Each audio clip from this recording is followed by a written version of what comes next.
Hola, ¿cómo están, mi estudiante de Derecho? Soy su abogado Teddy Yáñez Collado y en esta oportunidad vamos a hablar de la etapa intermedia en el proceso penal. Esto en el tema del derecho procesal penal, por supuesto. Pero antes de hablar de este tema, si les gusta mi contenido y mi canal Esparzo Agrado CL, no olviden suscribirse, dar like y compartir, porque así ustedes van a tener toda la información respecto al derecho. Ahora sí, amigos y amigas, sin nada más que decir, comenzamos inmediatamente con el video. Cuando hablamos de la etapa intermedia, esta comienza con la acusación, una vez finalizada la investigación. Se suele confundir la etapa intermedia con la audiencia preparatoria de juicio oral. Sin embargo, esta etapa consta de varios trámites y de presentaciones escritas en las cuales se van a desenvolver en la audiencia preparatoria del juicio oral. Perfecto. Y que luego de transcurrida dicha audiencia se da por concluida esta etapa intermedia del proceso penal. Esta etapa intermedia desde el punto de vista procesal es importante, pues en este momento podemos hablar con propiedad de lo que es el proceso y de las partes. Durante esta etapa se dan fenómenos importantes como la radicación, el ofrecimiento de la prueba, el ejercicio de la pretensión penal en plenitud, la defensa del imputado, de la exclusión de la prueba, entre otras. ¿Ok? Por otra parte, en esta etapa se cambia el orden consecutivo discrecional que se ejercía durante la etapa de la investigación por un orden consecutivo legal en esta etapa intermedia. ¿Ya? Entonces, en este sentido, en la medida en que los trámites de la etapa intermedia tienen que hacerse en un orden establecido por la ley. No olviden de eso. ¿Ya? ¿Por qué? Porque si hay una alteración en estas, se va a generar una nulidad en el proceso. Y como se señala, la etapa intermedia va a comenzar siempre con una acusación. En cuanto a la acusación, es lo que da inicio a la etapa intermedia y lo que da inicio realmente al proceso penal. Antes, durante la etapa de la investigación, estábamos en la presencia de un procedimiento administrativo, en donde, sin embargo, se toman decisiones jurisdiccionales, como son principalmente las medidas cautelares. Eso es lo que se da por lo común en la etapa de la investigación. Pero la acusación, como definición, es conceptualizada como un acto de imputación formal por parte del órgano persecutor penal o del querellante de un hecho ilícito, concreto y preciso, donde se considera que el imputado ha tenido una participación culpable y penada por la ley. Desde otra perspectiva, es un acto formal que da inicio al proceso penal, en donde se ejerce la pretensión penal. No se olviden de ese concepto de la acusación, tema de examen de grado. En cuanto al contenido de la acusación, está contemplado en el artículo 259 del Código Procesal Penal. ¿Ya? 259 del Código Procesal Penal. La acusación, la vamos a ver a continuación, es un instrumento en donde se ejerce la pretensión penal y resulta ser muy similar a la demanda en materia civil, pero por su naturaleza especial del conflicto penal, tiene diferencias más bien con la meticulosidad que debe ser tratada respecto al conflicto penal, por supuesto. Y el Código Procesal Penal en este sentido resulta ser bien pedagógico y claro al tratar la acusación y toda la etapa intermedia en cuestión, por lo que procederá de alguna manera a reproducirlo con las notas respecto a la acusación que a continuación voy a señalar de manera textual lo que dice la ley. Póngame atención. El artículo 259 del Código Procesal Penal se refiere al contenido de la acusación. La acusación deberá contener en forma clara y precisa la individualización de él o de los acusados y de su defensor. Resulta obvio que en esta altura del procedimiento el imputado tenga un defensor. Letra B. La relación circunstanciada de él o los hechos atribuidos y de su calificación jurídica. Entonces, los hechos son sumamente importantes en dos aspectos. Uno, por el principio de la congruencia que debe existir entre los hechos de la formalización y los de la acusación. Y por otra parte, tienen que recordar cómo opera la cosa juzgada en materia penal, pues esta cubre todas las hipótesis respecto de los hechos juzgados. C. La relación de las circunstancias modificatorias de la responsabilidad penal que concurrieren, aún subsidiariamente de la petición principal. Estas tendrán una discusión especial en la audiencia de juicio oral, ya que se denominan audiencia de determinación de las penas, en las cuales pueden incorporar la prueba pertinente para acreditar las circunstancias modificatorias de la responsabilidad penal. Letra D. La participación que se le atribuyere al acusado.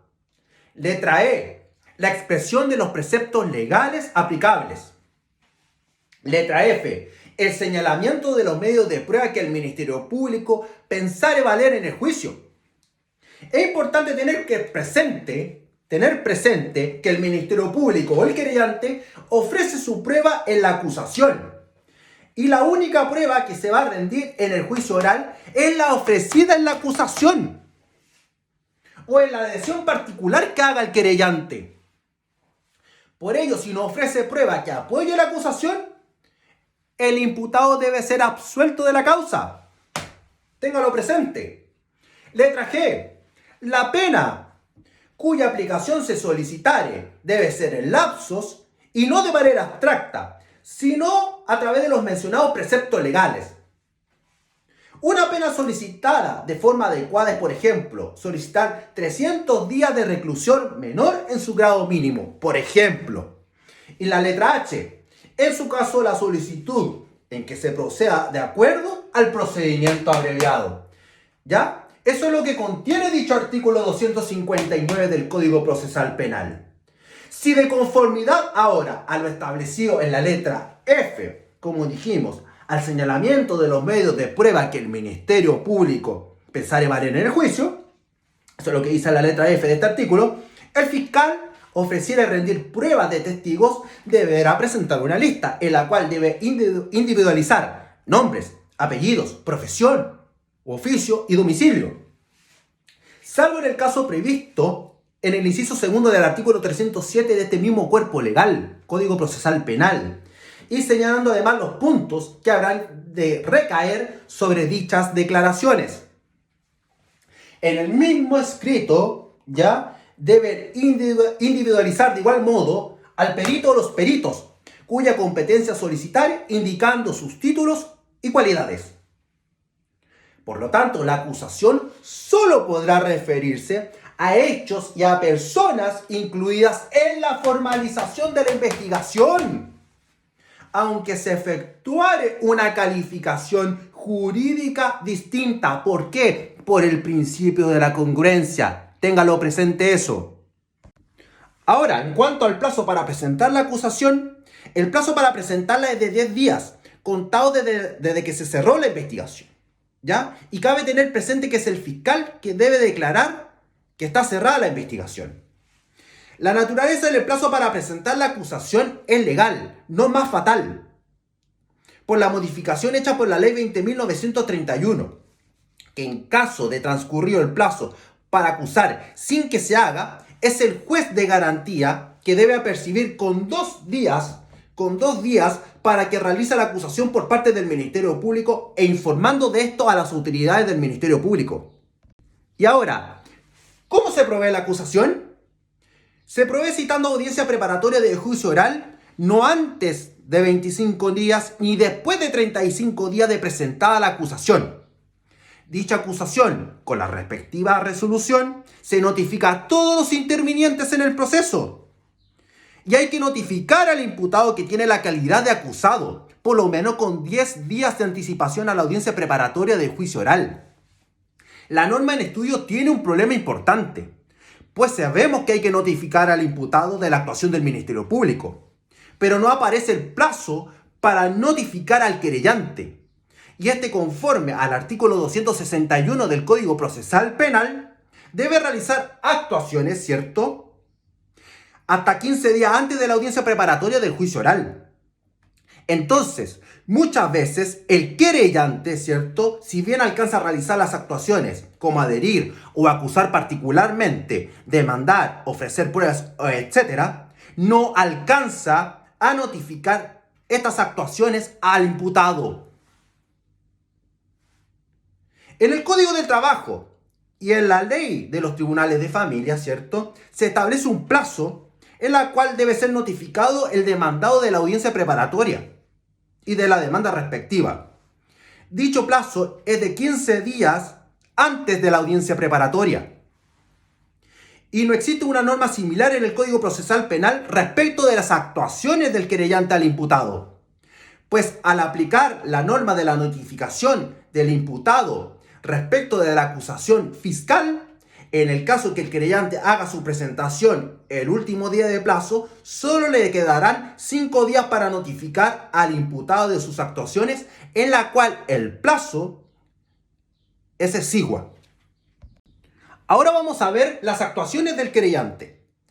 En las actuaciones del querellante que están contemplados en el artículo 261 del Código Procesal Penal son las siguientes. Número 1. Adherir la acusación del Ministerio Público si estima que la calificación jurídica es la misma. Número 2. Acusar particularmente. Respeta los mismos hechos presentados en la acusación fiscal, pero da una calificación jurídica distinta o diferente, o de la participación, del intercrímenes, de las atenuantes y agravantes de otro delito o pena. Número 3. Demandar civilmente. Número 4. Ofrecer la prueba. Número 5. Pedir la corrección de los vicios formales de la acusación, tanto por parte del Ministerio Público como de la parte querellante. En este sentido, la etapa intermedia es mucho más que solo la audiencia preparatoria del juicio oral, como lo dijimos en el principio del video. Como ya se dijo, se realizan otras actividades procesales como las ya mencionadas. ¿Ya? Y con eso ya lo dijimos clarito como el agua. Y dentro de este aspecto vamos a ver la acción civil dentro del proceso penal. En la acción civil en el proceso penal hay que distinguir la acción indemnizatoria, compensatoria y la restitutoria, ya que las dos primeras le corresponde ejercerlas el tribunal oral en lo penal, mientras que lo último le corresponde al juzgado de garantía. En el Código Procesal Penal se crea la instancia de la oportunidad, dado en el artículo 273 del Código Procesal Penal, que es la conciliación sobre la responsabilidad civil y que el juez de garantía puede llamar a los intervinientes para que concilien sobre ella como una forma en que el imputado indemnice por los daños ocasionados. ¿Ya? Ahora, para ejercer dicha acción civil es necesario lo siguiente. Número 1. Para presentar la demanda se exige ser querellante. No existe el actor civil. Número 2. Solamente es admisible en el procedimiento penal ordinario, no en los juicios especiales. Número 3. Se puede demandar en el juicio ordinario al imputado y no a los terceros civilmente responsables. Número 4. Hay que adherirse a la acusación o acusar particularmente para ejercer la acción civil. Previamente hay que ser querellante. Y por último, podría no ejercerse la acción civil en el juicio penal ordinario, pero con sentencia condenatoria, y se puede demandar en este caso ante un tribunal civil al condenado y o tercero civilmente responsable. En este caso se ejerce en un juicio sumario, no ordinario, sumario, ¿cierto? Porque la responsabilidad ya está acreditada.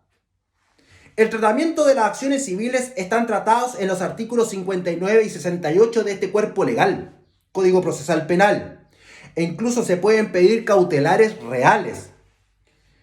Pero para sostenerlas hay que querellarse. Esa es la base de todo.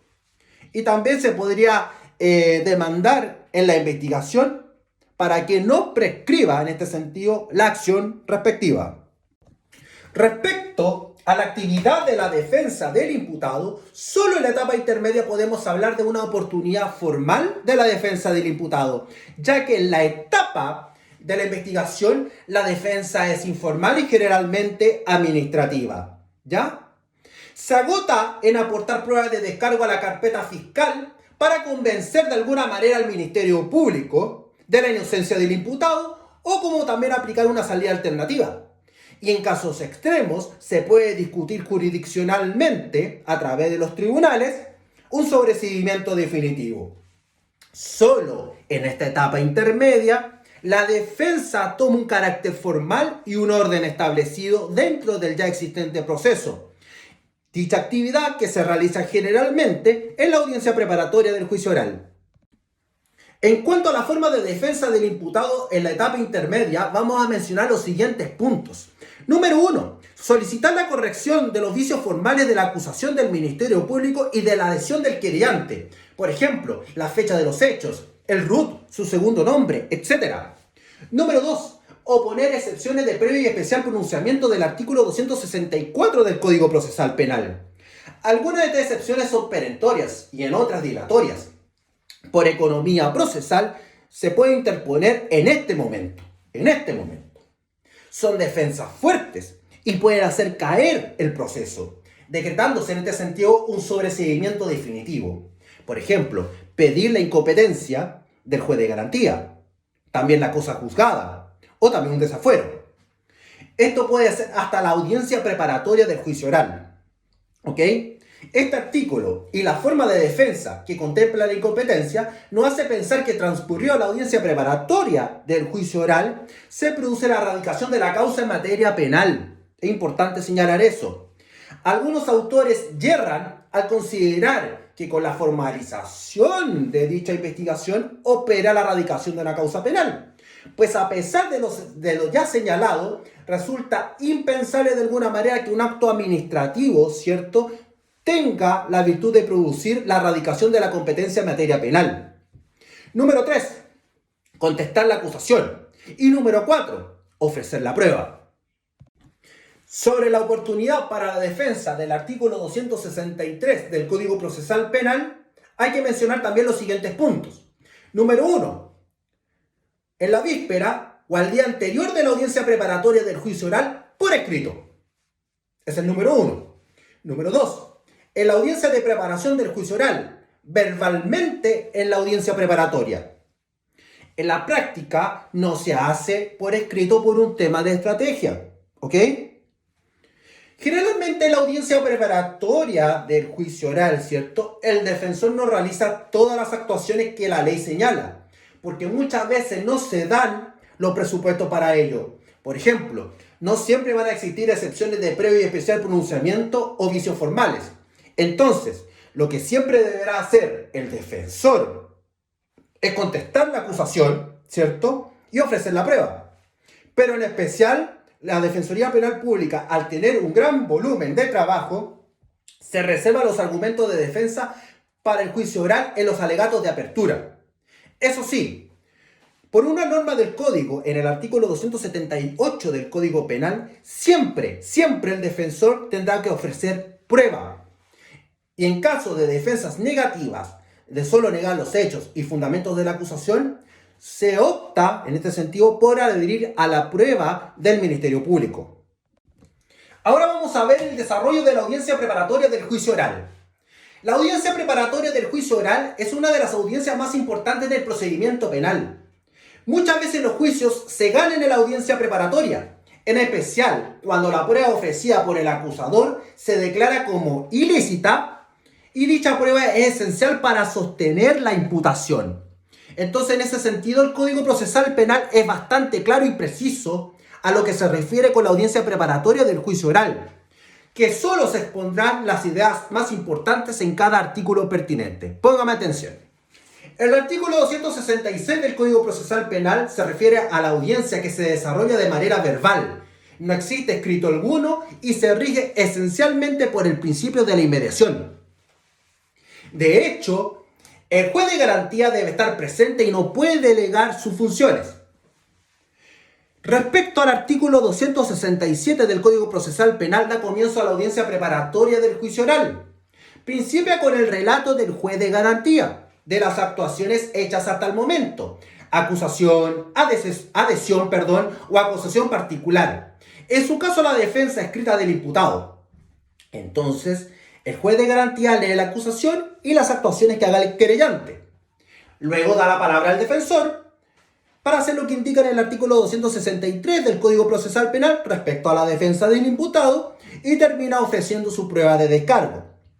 En el artículo 269 del mismo cuerpo legal, los intervinientes que deben estar presentes en la audiencia son el Ministerio Público y el defensor. No obstante ello, muchas veces se exige la presencia del imputado. La razón es que muchas veces atenta contra la defensa del imputado su ausencia. Si el fiscal adjunto no asiste a dicha audiencia, es sancionado administrativamente. En cuanto a la audiencia, no se puede realizar sin la presencia del Ministerio Público. Si no va a la defensa, se suspende y se declara abandonada la misma. Con posterioridad, se sanciona al defensor si no justifica su inasistencia. Es importante eso, que lo sepan defensores. En cuanto a la presencia del querellante, su inasistencia genera el abandono de la misma, según el artículo 120, letra B del Código Procesal Penal. En cuanto a las características de la audiencia preparatoria del juicio oral, número 1, es una audiencia principalmente de defensa del imputado. Por primera vez durante el procedimiento se puede defender de forma formal y directa. Número 2, es una audiencia saneadora de vicios. Y número 3, es una audiencia depuradora de la prueba. O sea, se ofrece y se puede excluir la prueba. En cuanto a los incidentes planteados en la audiencia preparatoria del juicio oral, todos los incidentes planteados en ella se resuelven en la misma audiencia. Ténganlo claro, salvo excepciones que se necesiten más antecedentes, como la existencia de otro juicio paralelo en otro tribunal por el mismo asunto, la litipendencia. En cuanto a la discusión acerca de la prueba ofrecida, en este punto de acá, estamos a frente de varias incógnitas que se tienen que ir dilucidando. ¿Cómo? ¿Qué se puede discutir en cuanto a la prueba? ¿Se le puede quitar el carácter litigioso a un hecho? En cuanto a la discusión, estamos hablando de lo que se denomina una exclusión de prueba, ¿ya? Y efectivamente se puede quitar el carácter de litigioso a un hecho ¿a través de qué? A través de las convenciones probatorias. Obvio. En cuanto al incidente de exclusión de prueba, el juez de garantía puede excluir la prueba a petición de parte, ¿ok? Por los siguientes motivos y hechos que están en la ley, ¿ya? Número 1, que se trate de acreditar a través de medios de prueba ofrecidos, hechos públicos y notorios. Por ejemplo, que en el día de los hechos estaba lloviendo. Por ejemplo. Número 2, que la prueba sea impertinente. Por ejemplo, póngame atención, la forma en que el imputado lleva sus relaciones de familia, sin tener nada que ver con los hechos pertinentes, controvertidos o sustanciales, ¿ok? Es decir, busca el desprestigio del imputado. La prueba sobreabundante. Por lo general, el Ministerio Público ofrece este tipo de pruebas por razones estratégicas. Obvio, pues una estrategia que tiene el Ministerio Público. Estamos, en este sentido, frente a una prueba sobreabundante. En los casos que se ofrece una gran cantidad de medios de prueba para acreditar un solo hecho. Como por ejemplo, en el caso en que se ofrecen 10 declaraciones de 10 testigos sobre un mismo hecho. Se entiende que esta prueba se ofrece solo para dilatar el proceso, nada más.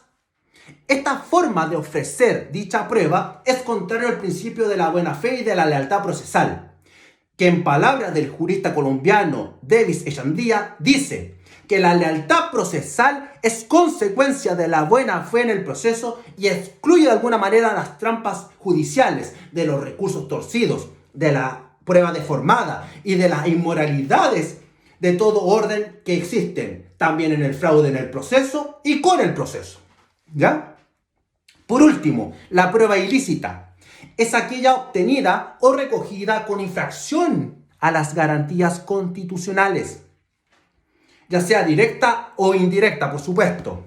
Por ejemplo, a propósito del registro de equipaje, vehículos o vestimenta, se recoge medio de prueba fuera de la garantía constitucional, en los casos que no procede el control de identidad. También en el caso de entrada y o registro de un inmueble cerrado o de un hogar, en la cual se vulnere la inviolabilidad del hogar, de la privacidad, de la propiedad, sin una autorización judicial. La sanción por la utilización de dicha prueba ilícita es la nulidad de la misma y su imposibilidad de ser usada, mejor dicho, en la audiencia de juicio oral. Respecto a la sanción por declaración de prueba ilícita, su sanción es la inutilidad en el juicio oral.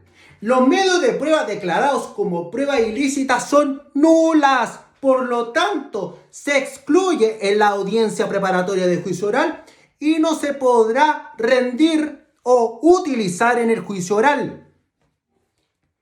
Se plantea a través de un incidente de exclusión de prueba, que generalmente es el defensor que plantea el incidente en cuestión en la audiencia preparatoria del juicio oral. Obvio. Ahora en Chile, ¿la prueba ilícita siempre debe ser excluida o no usada? En Chile, la prueba ilícita puede ser usada en caso de defensa, o sea, como un medio de descargo, ¿ya? Así la prueba ilícita está prohibida para acusar, pero no para defender. Entonces, la sentencia de la Corte Suprema, o sea, la jurisprudencia, ha indicado que la prueba ilícita del fiscal puede ser utilizada en defensa del imputado en dicho incidente, por razones de justicia. En cuanto al auto de apertura del juicio oral, es una resolución judicial que por su naturaleza corresponde a una sentencia interlocutoria de segundo grado, que sirve de base para el pronunciamiento de una sentencia definitiva.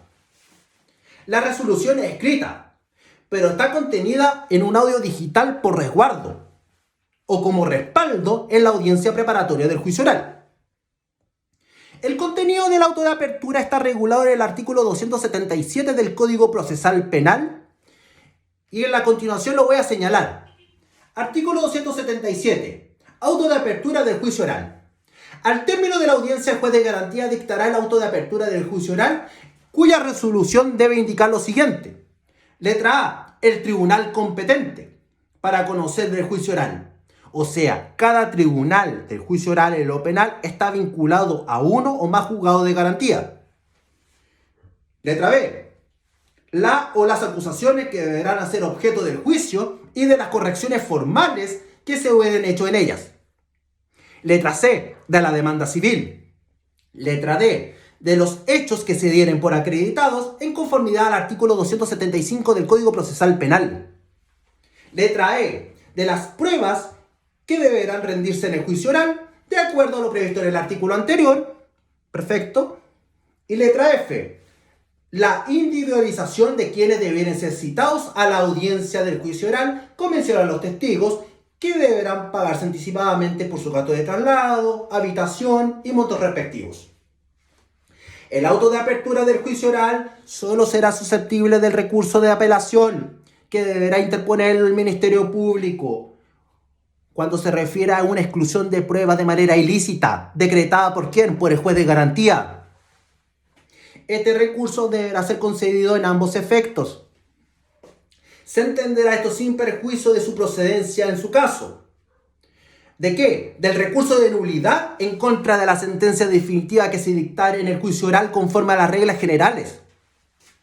Y como rige el principio de oralidad en materia procesal penal, si la resolución no contiene o no representa lo que sucedió, se puede modificar escuchando el audio, que es un resguardo en la oralidad del proceso.